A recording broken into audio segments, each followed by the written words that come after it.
And what's the best way to build wealth today? I mean, is it stocks, trading, real estate, or something else? So what's your idea about it? If someone wants to start from zero, has no money, but wants, I mean, make money.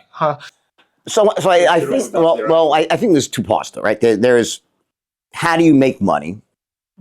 And then how do you take the money that you make and you don't spend, right? That you need money to live, but let's say you make $100,000 in a year and your expenses are 60 and you have $40,000 left over. Yeah. What do you do with that money as well?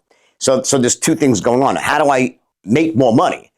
Like 100,000 is not that much. What do I do? What type of business can I be in? What type of actions can I take to increase my income?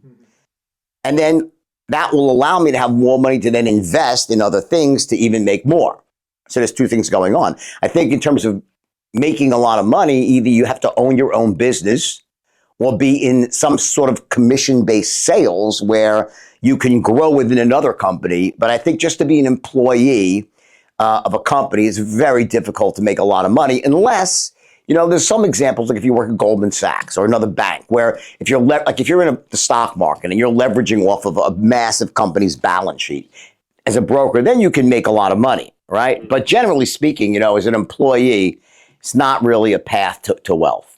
So first of all, become your own boss. Become your own boss is certainly... And keep moving money, right? Because you say that. I mean, if you're making 100,000 in a year and you spend 60,000, that 40,000 profit, you have to keep moving it. Put it to work. Right? Yeah, well, not essentially keep moving it, because there's some investments that, like, for example, I'm a big believer in Bitcoin. I own a lot of Bitcoin, right? That's another question. And right now, I just every time I make money, and I make money mostly predictably. Each month I have a certain amount that it's coming in. And then I know what my expense is based, because every month I have some free cash flow. And typically I'll take that and I'll buy some Bitcoins with it, And then I put some into the S&P 500 as well. So I balance it out between those two. And we know how much of that profit you put in Bitcoin? I mean, 50%? No, it's more like 70-30 into Bitcoin. All right. Okay. 70-30. I think Bitcoin right now is in a very good spot. And I think the upside potential is over, because I don't plan to sell it in the next 6 months or a year.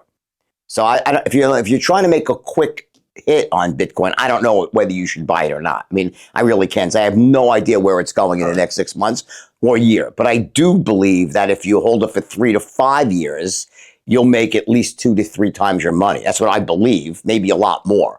But I don't think you could look at Bitcoin as a short-term investment. Mm-hmm. What about altcoins, maybe? I don't like that. I don't believe it. Don't. A question, sorry. Are you going today in the 2025 to sell the pen in the same way that you did, or something is changed in these years about strategy, sales strategy? There's no difference in how I would sell the pen. The big difference is how I would find the people who maybe wanted to buy a pen. So it's really more on the marketing side.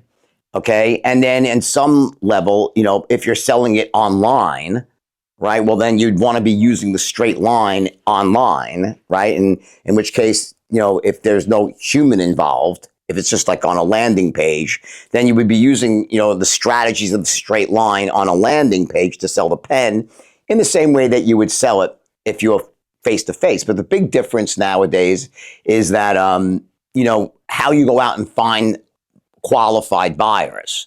And those are the strategies that are really powerful. Selling to them, that's the same, the same things still need to line up. There's really no difference. All right, okay. What about let the people think about your pen when they need one? So I'm not selling you a pen, but when you're going to need a pen, you're going to think about me for the marketing, for the everything, right?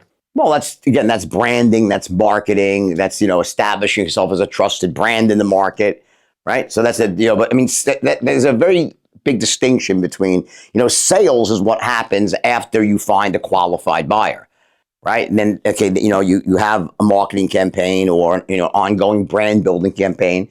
So as you said, when people want a pen, they'll think of you and maybe they'll hit your website and say, call me, please enter my information. I'd like to speak to somebody.